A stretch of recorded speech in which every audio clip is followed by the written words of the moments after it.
Thank you very much. I'm here to talk about success, right?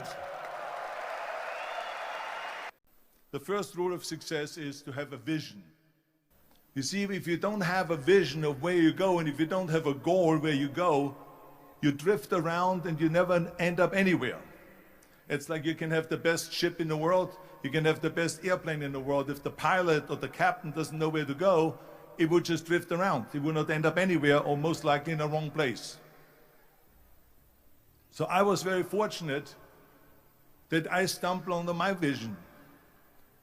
I mean, as you know, I was born in 1947 in Austria after the Second World War.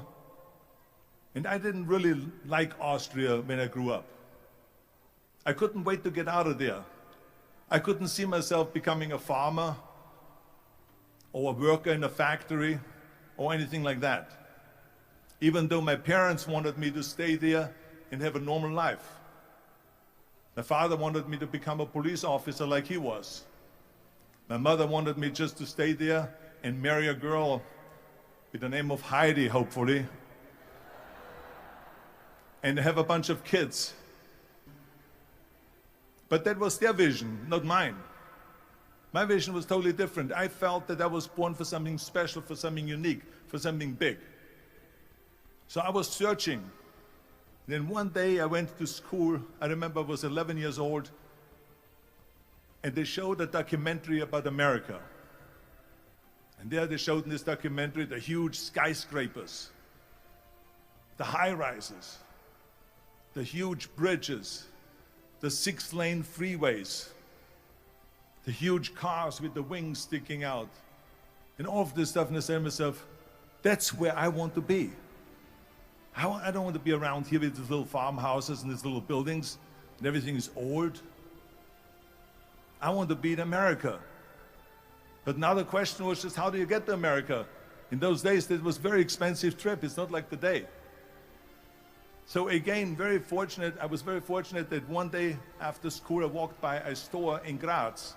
And it was the only store that really sold kind of American stuff. So one day, they had jeans there, American jeans. And then they had the pool walker. And then they had an expander, and some barbells and some dumbbells and an exercise bench in the window. So I went inside and I looked around and I looked at this stuff, and then I saw a magazine. I saw a bodybuilding magazine that had Reg Park on the cover. Reg Park was then a 3-time Mr. Universe. And I saw him on the big screen as Hercules. And on the cover it said, how Reg Park, Mr. Universe, became the Hercules star. So I bought the magazine, I took it home, and I read it over and over from the front page to the back. It had everything in there, how he trained, how he worked out every day for 3-4 hours and became the strongest man of Europe, and how he won Mr. Europe and Mr. Great Britain, and then eventually Mr. Universe. And how he won the second Mr. Universe and the third Mr. Universe. And how he was discovered to play the starring role in Hercules. I read that and I said to myself, wow, this is the blueprint for my life. This is exactly what I want to do.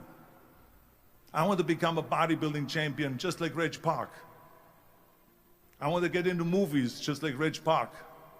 And I want to make millions of dollars and be rich and famous just like Reg Park. Do you know how great it felt that I knew where I was going? Imagine the majority of people don't know where they're going. I knew where I was going, that I'm going to become this bodybuilding champion just like him. So it was just a question of how do you do it? I was so relieved, because when you have a goal, when you have a vision, everything becomes easy. Because remember that in America, for instance, when you study, you will see the percentage of people that like their jobs. 74% hate their job in America. Now, there's not much different when you come to Europe. The majority of people don't like what they're doing. because they're really not doing it because they didn't have a goal and they followed this goal. They just aimlessly drift around, and then all of a sudden there's a job opening, so they get that job because you have to work. But then when you work, it's a chore. It's work. It's not fun. So if you think about, only a quarter of the people really enjoy what they're doing in life. That is unbelievable if you think about it. So I felt so blessed that I knew what I was doing. It's like a medical student that studies and knows he wants to become a doctor. You know where to go. So I knew where to go. So people always ask me, when they saw me in the gym in the pumping iron days, they said, why is it that you're working out so hard? 5 hours a day, 6 hours a day, and you have always a smile on your face. The others are working out just as hard as you do, and they look sour in the face. Why is that? And I told people all the time, I said, because to me, I'm shooting for a goal. In front of me is the Mr. Universe title. So every rep that I do gets me closer to accomplishing that goal, to make this goal, this vision, turn into reality. Every single set that I do, every repetition, every weight that I lift will get me a step closer to turn this goal into reality. So I couldn't wait to do another 500-pound squat. I couldn't wait to do another 500-pound bench press. I couldn't wait to do another 2,000 reps of sit-ups. I couldn't wait for the next exercise. I felt so great knowing where I was going, and I tell you, it worked. I mean, think about it. And at the end, I was just not visualizing just my exercise, but I was really lifting the trophy over my head. That's what I was thinking about. And with the age of 20, I went to London and I won the Mr. Universe contest as the youngest Mr. Universe ever. And it was because I had a goal. And this is no different than anything else, what I'm talking about. This is not just about bodybuilding. It was the same in acting. I remember when I was doing Conan the Barbarian. I was crawling on the rocks with a sword in my arm, crawling on all four. And of course, being that it's Conan, I didn't have clothes on or anything like that, right? So it was kind of, my knees were bare, my elbows were bare and everything else, and I'm crawling on the rocks. So after 10 takes, my elbows were bleeding and my knees were bleeding. And the director came to me and he said, Arnold, I'm so sorry that you have to go through this, but we need one more take, a close-up of you crawling with the sword towards the camera. Can you handle one more take? And I said to him, I don't know what you're talking about. He says, I'm totally fine. He says, but you're bleeding. I said, because I don't feel it, because I can visualize what the scene will look like in a film. And I'm so excited about this scene. I saw that vision of the perfect scene, and it was an important scene, and I would do it over and over again until we got it.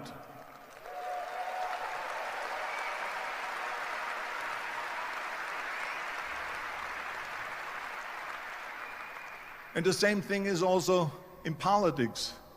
I remember that in politics, I had a very clear vision that I will be the leader of California. This is as far as I could go because I was not born in America, so I could not run for president. So being the governor of the fifth largest state, I should say the largest state, the fifth largest economy in the world, was for me really the ultimate title, the ultimate accomplishment in politics. So even though people came up to me and says, why don't you go and run for something smaller, you're never gonna make it. I ran for governor, and then 2 months later I became governor of the state of California. Again, because I had a very clear vision what I'm gonna do with California. So let me tell you something, visualizing a goal and going after it makes it fun. You got to have a purpose no matter what you do in life. You got to have a purpose. So that's rule number one, have a vision. Rule number two is, don't listen to the naysayers. Everything I ever did, the thing that I heard out of people's mouth was, that's impossible. That can't be done. Or no. I remember when I wanted to be a bodybuilding champion, including my parents and everyone else around me, said this is impossible. Why don't you become a ski champion? That's what they do in Austria. Or a bicycle champion, or do some track and field. You can't be a bodybuilding champion. That is exactly what I heard, and of course I proved to the people that it can't be done. So whenever someone said to me, it can't be done, I heard it can be done. When they said no, I heard yes. And when they said it's impossible, I heard it is possible. Because I am a strong believer. I'm a strong believer of what Nelson Mandela said, that everything is always impossible until someone does it. Well, I'm going to be the one, I said to myself, I'm going to do it and I'm going to show it to them. Maybe it has never been done before. That's perfectly fine with me. But I'm going to do it. And I did not listen to the naysayers. The same was also when I went into, not just in bodybuilding, they said no. When I wanted to come to America, when I wanted to go to America, they said it's impossible. There's no money that you have to fly even over there. You have no money when you go over there to live with. And what do you think, they're going to wait for you? They have plenty of big bodybuilders over there.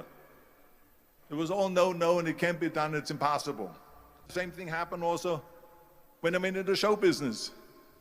Can you imagine, I was now a bodybuilder, I weighed 250 pounds, I was Mr. Olympia 6 times, I was Mr. Universe 5 times, and Mr. World and Mr. International. I won 13 World Bodybuilding Championships altogether, and now I said to the agent, the Hollywood agent, I want to get into movies. He said, that's funny, Arnold. I asked a studio executive, I say, I want to get into movies. I want to be a leading man. He started laughing. So they all say it's impossible. I said, why is it impossible? He says, because look at how big you are. You weigh 250 pounds. Arnold, this is the 70s. Do you know the sex symbols today? It's Al Pacino. He weighs 150 pounds. It's Dustin Hoffman. He weighs 146 pounds. And guess who else is a sex symbol? Woody Allen. And then they told me, I said, your accent, I mean, it will go give people goosebumps. With the German accent. It will get people the creeps. They will get scared. He says, no one in Hollywood ever has become a leading man that had an accent. Doesn't happen. People in America want to hear their actors talk like John Wayne. That's the kind of stuff that they heard. Plus you name who can pronounce Schwarzenschnitzel or something like that. No one can pronounce that, so forget about it, Arnold. This is the kind of thing that I heard. Imagine, you go from studio executive to studio executive, from agent to agent, from manager to manager, and they all said exactly the same thing. Now that's very encouraging, isn't it? But you know something? I didn't give a shit. Because I believed that I can be a leading man. I said, there's enough room on that ladder that I can fit up there. And I looked back again and learned from what I learned in sports. In my case, in bodybuilding. It's all about the hard work that you put in. I said to myself, in bodybuilding, I worked out 5-6 hours a day. I'm going to do the same thing now for acting. And of course, I went to college to study English. I studied voice, accent removal, acting classes, and all of this stuff, all day long. I worked and I worked and I worked. And within a short period of time, I made one movie called Hercules in New York, which of course went right into the toilet. But it didn't discourage me. I still had the same vision. And then all of a sudden, I was asked by Dino De Laurentiis and by Universal Studio, the biggest studio, to star in Conan the Barbarian. And after I did Conan the Barbarian, the director at the press conference said to the press, he said to the press, if we wouldn't have had Arnold, we would have had to build one. So think about that. The very body that they said can never be sold because the time is wrong. A few years later, I'm doing Conan the Barbarian, and it was the #1 hit at the box office when it came out. So all of a sudden, my body became an asset, not a liability. And the same thing was with Terminator. After we were finished filming Terminator, Jim Cameron said to the press, if Arnold wouldn't have had that accent and talked like a machine, I think the movie wouldn't have worked. So think about that. The body and the accent that they attacked was an asset. But I didn't listen to those losers. It's just the reality of it is that you cannot listen to the naysayers. So this is a very important lesson for all of you. So when someone says, no, this is a stupid idea, you in your mind, you don't have to say it, but in your mind just say this, fuck you, you're an asshole. So this is why I say don't listen to the naysayers. And the next thing, the third point that I'm gonna make to you is work your ass off. There is no magic pill. There is no magic out there. You cannot get around, you have to work and work and work. And it drives me crazy when people say that they don't have enough time to go to the gym for 45 minutes a day and work out. Or to do something for 45 minutes to an hour a day to improve. If it is physically improve or if it is mentally to improve. Imagine you read 1 hour a day about history. How much you will learn after 365 hours in 1 year. Imagine if you will work on a business, on some business that you want to develop every day for an hour. Imagine how further along you will go and get. So it drives me nuts because we have, when people say we don't have the time, we have 24 hours a day. We sleep 6 hours a day. So that gives you still 18 hours. So we have 18 hours a day. The average person works around 8 to 10 hours. So let's assume it's 10 hours, so we have 8 hours left. Then you travel around an hour a day, maybe 2 hours a day. So now you have still 6 hours left. So what do you do with these 6 hours? Then we eat a little bit, then we schmooze a little bit, talk a little bit to people and all that stuff.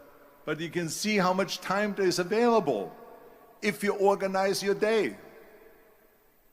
So you got to work hard. I mean, let me tell you something. When I went to America, I went to college. I went and worked out 5 hours a day. And I was working on construction. Because in those days in bodybuilding, there was no money. I didn't have the money for food supplements or anything. So I had to go to work. So I worked on construction. I went to college. I worked out in the gym. And at night, from 8 o'clock at night to 12 midnight, I went to acting class 4 times a week. So I did all of that. There was not one single minute that I wasted. And this is why I'm standing here today.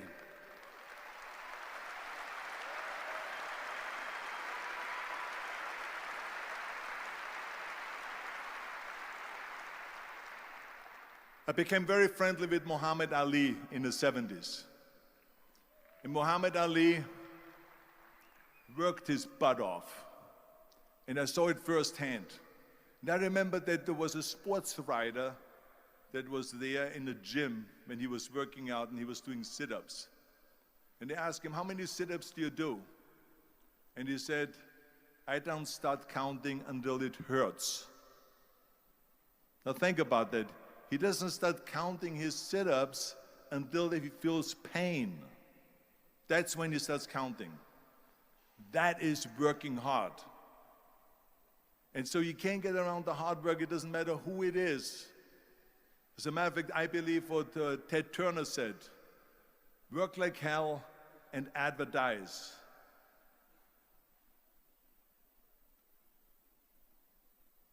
You get it?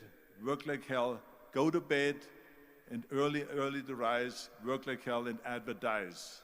So you work your ass off, and then you let the world know about your work.